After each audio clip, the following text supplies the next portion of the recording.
Welcome back! If you haven't seen part 1 yet, go check that out first. This picks up right where that left off. So I'm at Viceroy, settled in, ocean view in front of me, and I needed that. I hadn't come to Cabo to do things. I came because I had decisions I've been sitting on forever, things I couldn't make up my mind about, and I just needed to stop and breathe. And Cabo is so good for that. You sit on the beach, you watch the waves, your brain just goes quiet. I filmed so much wave footage. It's going up separately, so make sure you check that out. You can't really swim in the ocean there, by the way. They have black and red flags up on the beach. That's a warning. And one look at those waves and you're not going in anyway. They make the decision for you. Food situation. The resort restaurants are fine, but they're resort restaurants. You know what I mean? I wanted local, so I went out. There's a local restaurant nearby, and I was a little nervous going in because nobody there spoke English. But the menus had English on them too, so ordering was no problem at all. And one of the waiters spoke enough English to answer my questions. It was totally fine. Except this one woman asked me if I spoke any Spanish at all. I said no. The look on her face, somewhere between amused and disbelieving. I genuinely don't know if she thought I was brave or just kind of clueless. Maybe both. I also ordered Uber Eats to the hotel one night. Turns out the hotel doesn't allow delivery to your room. You have to go down to the lobby and step outside to meet the driver because drivers can't come into the lobby. Fine by me, and the food was good. Obviously, it's a tourist area, so it's not like I found some hidden gem, but compared to eating at the hotel every single night, much better. One thing I was strict about the whole trip, only bottled water. No ice in anything, ever. Ice at restaurants, ice in drinks, I skipped all of it. I've gotten sick from that before, and I was not about to spend my vacation in the bathroom. Okay, the funniest thing happened at breakfast. My room came with breakfast included, American breakfast.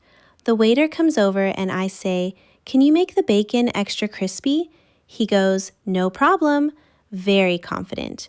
Food arrives. There is a full extra plate of bacon on the table. I thought, wow, that is so generous. I literally thought, Mexicans really love bacon. Amazing. Then the bill came. He charged me for extra bacon.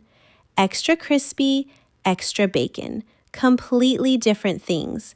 And I was a little suspicious in the moment, like, did he actually understand me?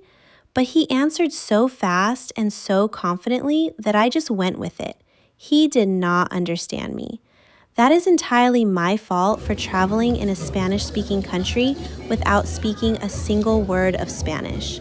I paid it, I moved on. The bacon was crispy at least.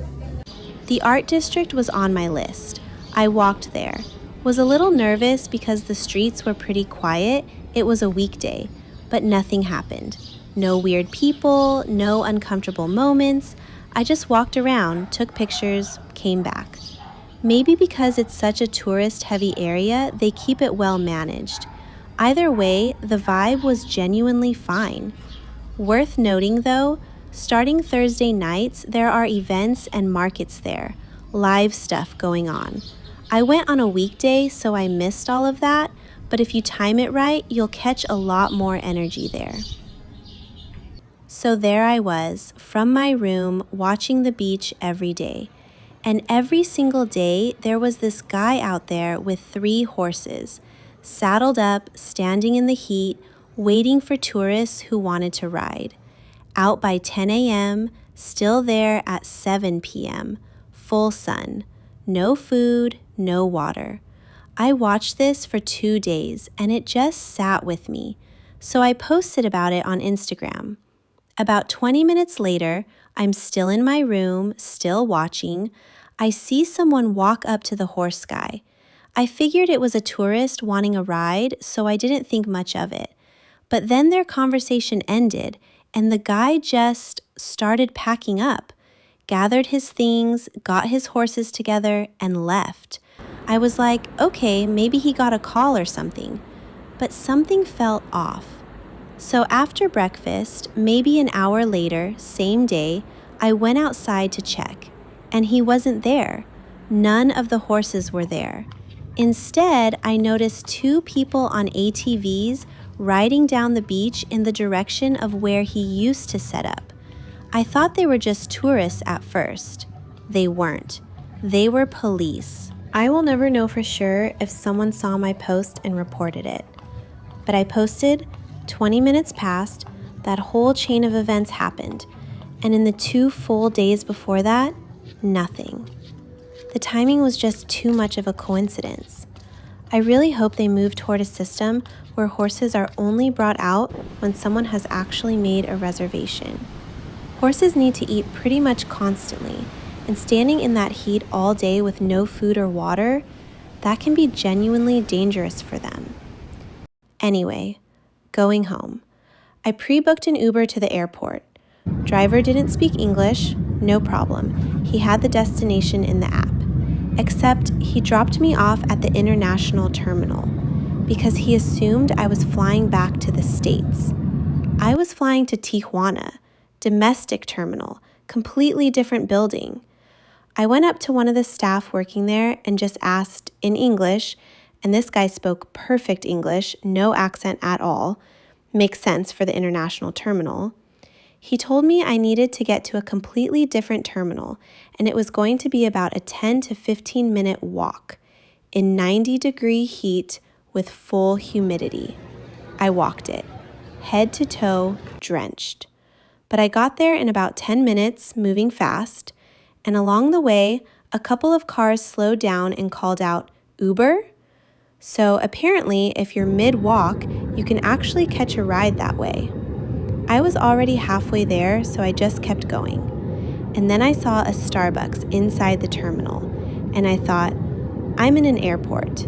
This is fine. And I ordered an iced strawberry acai. About an hour into the flight, my stomach had a lot of thoughts about that decision. Don't do iced drinks if your stomach runs sensitive. I knew the rules.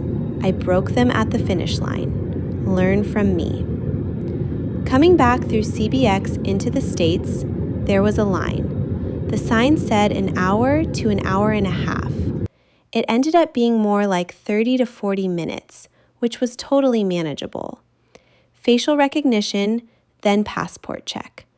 First camera gave me an X, so I had to shift to a different line. Went pretty quickly from there, but make sure you have everything ready before you step up. Your CBX ticket QR code, your flight ticket QR code, and your passport. People who weren't prepared were holding up the whole line. Once I was through and back on the San Diego side, there are food trucks right outside the exit with tables set up outside. I grabbed dinner there.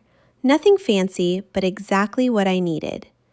There were also shuttles going to LA and other cities parked right there, so if you don't have a car, that's a solid option too. Then I got in my car and drove home. No traffic, completely smooth the whole way. This trip was genuinely one of my favorites. Not because I did a lot, I barely did anything, but I needed the reset.